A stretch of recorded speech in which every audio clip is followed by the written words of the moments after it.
For the past year, we've been keeping in touch with Roseann Sdoia, who lost her right leg in the explosion near the Forum restaurant. We first met her just a month after the bombings, as she was just beginning rehab. She's made great strides towards regaining her mobility, but like many victims, healing from the physical wounds is just the start. Today, Roseann Sdoia is walking on her own. It's remarkable progress from last October when she was fitted for a new prosthetic leg. Still, she's not quite satisfied with her step. Not mastered it, but it's gotten much less of a dip when I walk. So we're getting there. But again, it really has to do with being above the knee. It's just such a difficult process of learning how to walk correctly. In the days after losing her leg, Roseann vowed to reclaim as much of her life as possible. But she admits she wasn't sure which activities she would struggle with. I'm in the process of really trying to learn how to run again. That's been extremely difficult. And I tried skiing, and that was probably just as difficult as running. Because I'm above the knee amputee, they suggest skiing on one leg. And the reality of that was shocking. I kind of thought that the poles that they have with the little skis on the end called outriggers, that you could balance on those and put weight. But I quickly learned the fact that you don't put any weight on those, because once you do, they slide out from underneath you. And so it was virtually learning how to ski on one leg. Some things have come a lot easier. Early on, Roseann's biggest fear was getting back behind the wheel of a car, something she finally had the courage to do in June. I was scared, I was shaking, I was sweating, I was so nervous. But it's really been fine. It's probably one of the easiest things that I've had to relearn how to do. Did you have the car modified at all? Because some people do that. I did not. I do drive with my left leg. I did some inquiries with the Registry of Motor Vehicles and my insurance, and there's no laws that say that you can't drive with your left foot. So I just really wanted to drive normal. I really want to do everything that I did before as normal as possible. But that may be impossible for one fixture in Roseann's old life. Her favorite day of the year used to be Marathon Day, a day to celebrate the city with old friends. How do you feel about it now? I have a feeling it's not going to be my favorite day. I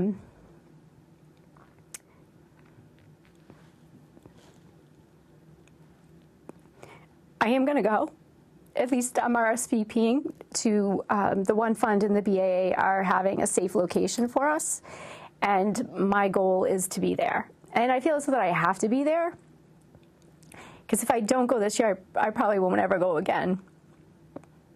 So I'm hoping that if I go this year, I can reclaim it, and hopefully next year in 2015, I would go, and it would be a great day and be with my friends again.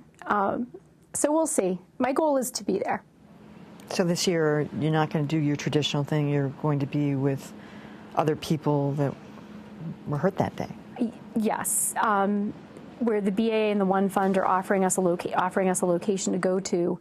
I have invited my family and some other friends to come in and be with me, and I've also invited my 3 first responders, one being Mike Materia, that we're now boyfriend and girlfriend. So, really? Yes, I don't really like to travel far without the 3 of them, and especially him. Sadly, one of the first responders who tended to Roseann that day won't make it, a firefighter who worked out of the same Back Bay firehouse as her boyfriend. As a matter of fact, Mike Kennedy actually helped me that day as well, and he had put me on the backboard before Mike Materia showed up. And I believe he probably helped straighten my leg and put it in the air cast as well. So I had the pleasure of meeting both Mike Kennedy and Eddie Walsh over this past year. Like other survivors, Roseann has expressed little interest in the bombing suspects, Tamerlan and Jahar Tsarnaev, saying she's focused instead on healing. But the trial of Jahar Tsarnaev on federal terrorism charges is looming. Have you changed it all that way? Would you want to make that connection? Go into court and look at someone accused of doing this to you? I do want to go. I don't think I would go every day. I would like to go once and just see him up close and personal. But, you know, I'll catch it on the news if I'm watching the news. I won't sit there and watch the whole trial, but I will make an effort to go at least once and really lay eyes on that person, just so I can understand who that person is in reality, I guess. The last couple times we spoke, you said you still have your good days and your bad days, and you still get emotional, which is totally understandable. But you said at the time that you still didn't have any anger. Has that changed? No, no, I don't have any anger. It's weird because to me they're not real people that did this, because I haven't seen them other than on TV. So it's hard to be angry at someone that I really have no connection with, or, you know, have a hard time understanding what they did. I don't feel angry about it. Do I hate this situation? Absolutely.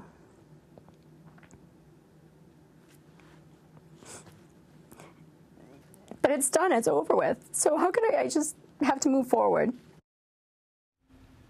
It's just something about her honesty. I hope to keep in touch with Roseann Sdoia. All right, well, my next guest was standing just feet from the first explosion. Dan Soleau is a manager at Marathon Sports, located at 671 Boylston Street. Welcome back to Greater Boston, Dan. Thank you for having me, Emily. So today was an amazing experience at the store. You had that beautiful marathon wreath that they placed in the store window. The Martin Richard family was there, standing outside, all of them. It had to have been emotional for all of you as well. It was. This whole past year has been just such a journey. You know, it's been like something that you see in a movie, and then it's so surreal because then you find yourself actually in it. Today was important. You know, I was very impressed with the reverence, with the dignity, and the solemnity of the whole tribute event, and then the proceedings afterwards. I think there is a lot of talk about celebrating Marathon Monday and taking back the city and taking back the event, but the tone of celebration doesn't feel quite right, and I think they got it right today. They certainly did. I don't know what will happen next Monday. When you were here right after the bombings, it was about a month after the bombings, I asked you then how you felt about the marathon going forward, and I just want you to listen to what you told me then. Okay. I'm inspired by the number of people who have been inspired, and the words and oaths and promises that people are making to stand by this iconic day of our city. So you'll be there? I will be there in some way, shape, or form. And what have you decided to do? I'm actually going to be running this year. The BAA was generous enough to give me a bib. Oh. And Marathon Sports is also managing the One Funds charity team this year as well. So it won't be just me, it'll be a group of about 55 of us. And that's how I'm going to participate this year. Have you actually been training? I mean, it's one thing to get the bib, but you got to put the work in. You've been doing that? I've got the work in, I think. I did my last long run last weekend, and, you know, the engine is as ready as it's going to be. There's all the fuel in the tank that I can put in, and there's nothing else I can do except enjoy race day. It's natural for you and some of the people in the store to have some trepidation, some concern about being in the same place, about attending that event. Are you all talking about that? Do you admit it to each other? There's a group of us that are maybe a little bit more honest and open with each other, just because we were a little bit more connected on that day last year. But I think the general consensus among the whole staff is that it's a day that we have to own. You know, much like the Vice President said today, you know, it's ours to own. The finish line is ours to own. It's tough. It's not easy. You know, it's also our busiest time of year. On top of that, it's going to be extraordinarily stressful. It is extraordinarily stressful and emotional. But the staff understands. They're strong people, you know. I wouldn't have been able to get through the past 12 months without the connections and support and wonderful energy and of my coworkers. They're remarkable. And you know, I feel rewarded every day being able to work with people who are friends and family. That's great, and I see all the energy in that store. I go by there all the time. All right, Dan Soleau, thanks so much for coming. Thanks, Emily. Good luck with the race.